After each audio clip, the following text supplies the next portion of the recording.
आदाब दोस्तों, मैं हूं यम वाजिद। प्राइम टाइम में आज हम बात करेंगे अक़लियतों की।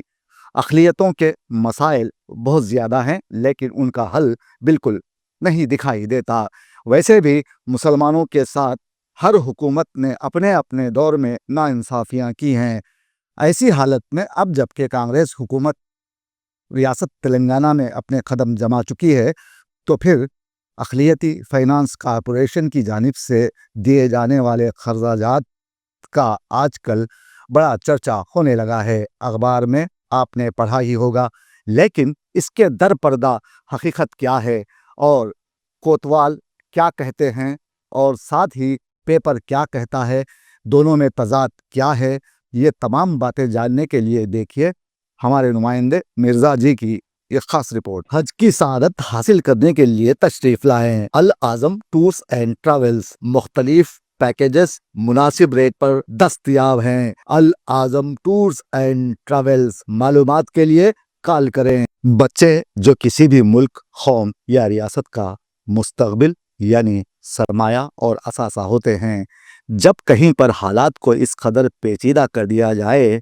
कि बच्चे पढ़ने के बजाय काम करने निकल जाएं, तो ये बात यकीनन हमारे माशरे के लिए किसी अलमिया से कम नहीं। यह ऐसा अलमिया है जो हर गुज़रते दिन के साथ ज़ख़म की सूरत इख्तियार करता जा रहा है। इससे पहले कि ये ज़ख़म नासूर बनकर समाज का चेहरा दागदार और बदसूरत बना दे, इस मसले की जानिब अरबाब इख्तियार को तवज्जो देने की अशद ज़रूरत है। रियासत तेलंगाना में पिछड़ी ज़ातों के अलावा अक़लियतों की माशी बदहाली, बुनियादी सहूलियात से महरूमी, बेरोज़गारी, गुर्बत और वसाइल की गैर मुनसिफ़ाना तक़सीम ने इस अलमिये को जन्म देने में अहम किरदार अदा किया है। अगर यहाँ हम मुसलमानों की बात करेंगे तो आपको ये देख कर हैरत होगी कि एक मुस्लिम बच्चा स्कूल जाता है, 3 या 4 जमातें पार कर लेता है, उसके बाद उसके वालिद स्कूल से उसे निकाल कर अपने साथ काम सिखाने ले जाते हैं। और अगर कोई लड़का 9वीं जमात तक आ जाए तो 10वीं जमात में फ़ेल हो जाता है, ख़ासकर हिसाब के पेपर में।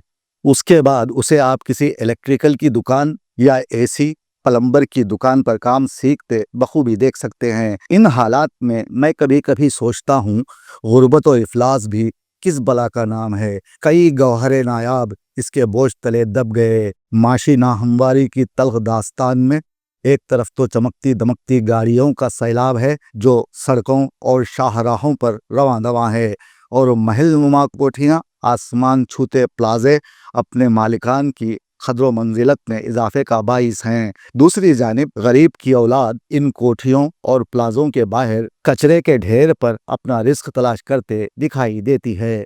एक तरफ ऐश व इशरत के रसैया हैं और दूसरी जानिब गुर्बत मुँह रख्सा हैं, और मुतवस्सत तबका इन दोनों के बीच अलहदा बेचैन व बेकरार है।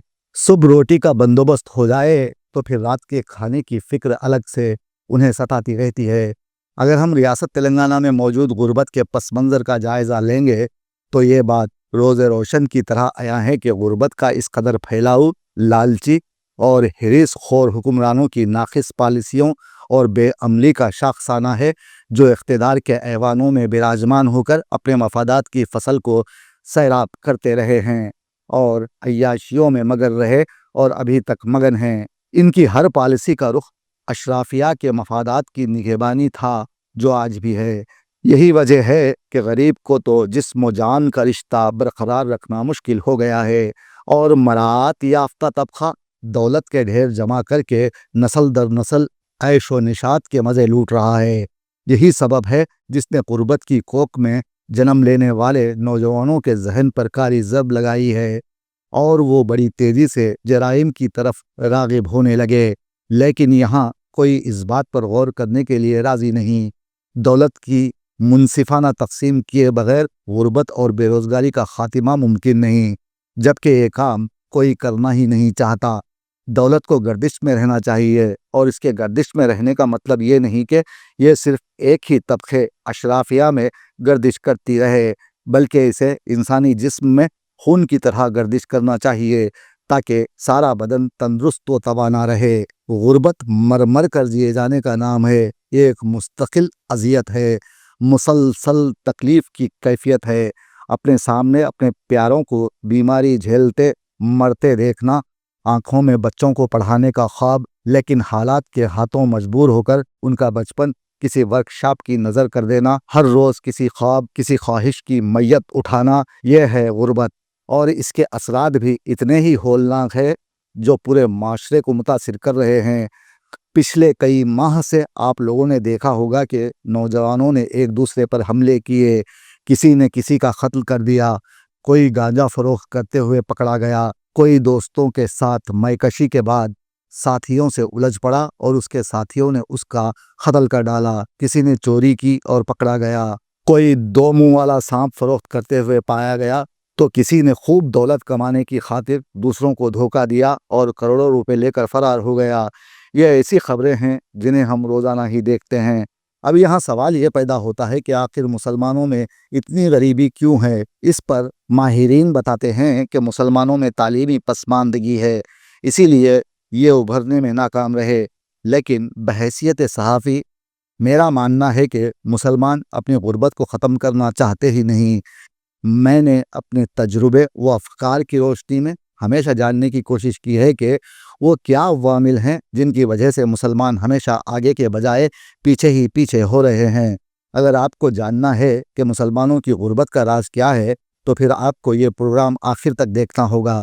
پچھلی حکومت کو تو آپ جانتے ہی ہیں, 1-1.5 سال قبل BRS کو عوام میں شکست سے دوچار کیا تھا.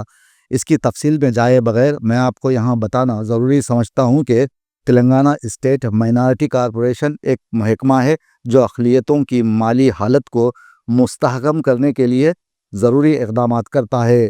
نوجوانوں کو سبسڈی قرض دیے جاتے ہیں تاکہ وہ اپنا کوئی کاروبار شروع کرتے ہوئے خوشحال زندگی بسر کریں. اس محکمے میں اب تک جو بھی آئے سبھی نے حکومت کی چاپلوسی کرتے ہوئے مختص کردہ بجٹ کو واپس حکومت کے خزانے میں بھیج دیا. اب آپ بتائیے کہ کیا آپ نے کبھی سوال کیا ہے کہ ایسا کیوں کر ہوا؟ مسلم عوامی نمائندے, مسلم رہنماؤں نے کبھی حکومت سے سوال نہیں کیا اور نہ ہی TSMFC کے چیئرمین سے کسی نے دریافت کیا کہ اسکیمات تو نکالی جا رہی ہیں لیکن وہ کسی حقدار تک کیوں نہیں پہنچتی. حالانکہ حکومتوں نے بلند بانگ دعوے کیے ہیں کہ ہم نے اقلیتوں کے لیے اسکالرشپس جاری کیے, لیکن پچھلے 2 سالوں سے طلبہ ذہنی عارضے میں مبتلا ہو گئے ہیں, فیس ادا کرنا ان کے لیے ممکن نہیں.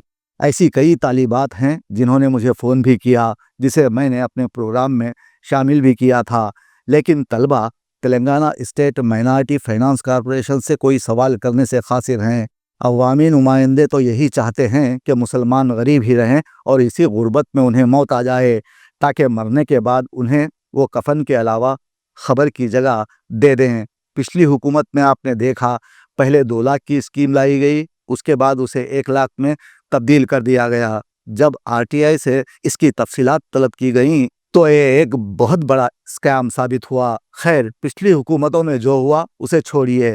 اب میں آپ کو بالخصوص حیدرآبادی نوجوانوں کو یہ بات بتا دینا ضروری سمجھتا ہوں کہ سیاسی پس منظر رکھنے والے ایک شخص جن کا نام عبید اللہ کوتوال ہے وہ تلنگانہ مائنارٹی فائنانس کارپوریشن کے چیئرمین ہیں. حکومت نے کانگریس پارٹی کی وفاداری کرنے کے عوض میں یہ عہدہ انہیں سونپا ہے. ہمارے دوست مرزا جی جو محبوب نگر سے رپورٹنگ کر رہے تھے انہوں نے عبید اللہ کوتوال کی پریس میٹ میں حاضری دی. اس کے بعد یہ عہدہ کھلا کہ حکومت اقلیتوں کی فلاح و بہبود, بے روزگاروں کو روزگار سے مسلط کرنے کے لیے دل کی عمیق گہرائیوں سے جائزہ لے چکی ہے اور مسلمانوں کی غربت دور کرنے کے لیے 6,000 کروڑ روپے کا بجٹ مختص کر دیا.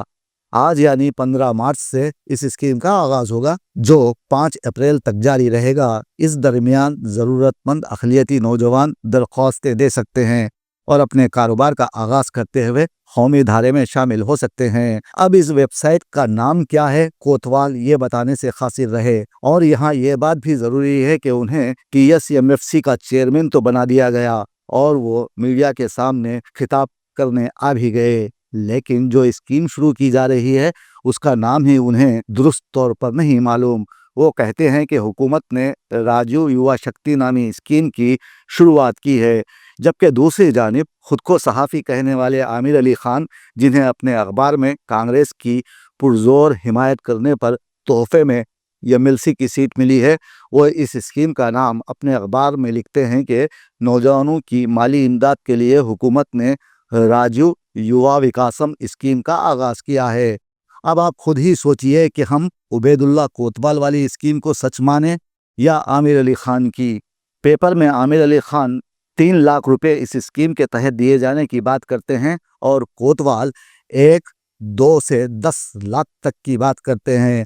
अब यहाँ किसको हम सही समझें, ये सवाल मुझे नहीं आप लोगों को करना चाहिए, क्योंकि वो आप लोग ही हैं जिन्हें इन स्कीमात से फ़ायदा उठाना है। मैं आपकी आवाज़ को दुनिया भर में फैला ज़रूर सकता हूँ, लेकिन शुरुआत होनी चाहिए।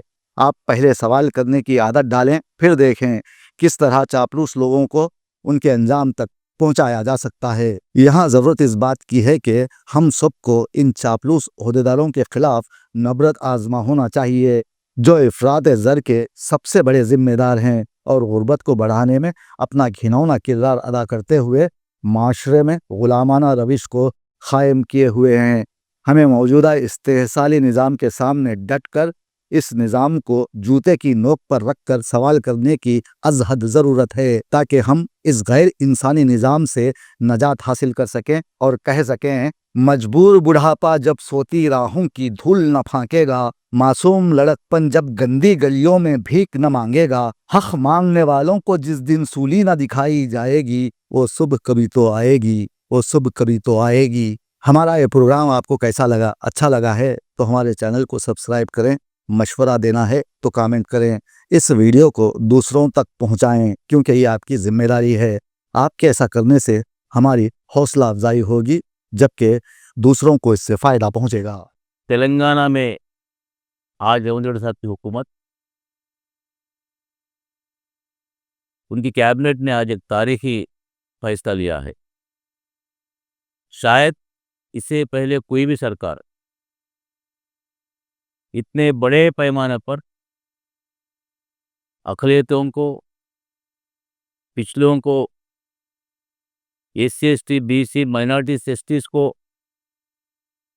उनके नौजवान लड़कियों को, लड़कों को, उनको गुर्बत से दूर करने के लिए एक अच्छा प्लान बनाकर तेलंगाना हुकूमत ने 6,000 करोड़ रुपए एक नया स्कीम राजीव युवा शक्ति के नाम पर आज वो अवार्ड सैंक्शन कर ये सो इस 4 कॉर्पोरेशंस को फिर जिंदा करने का एक फैसला लिया है।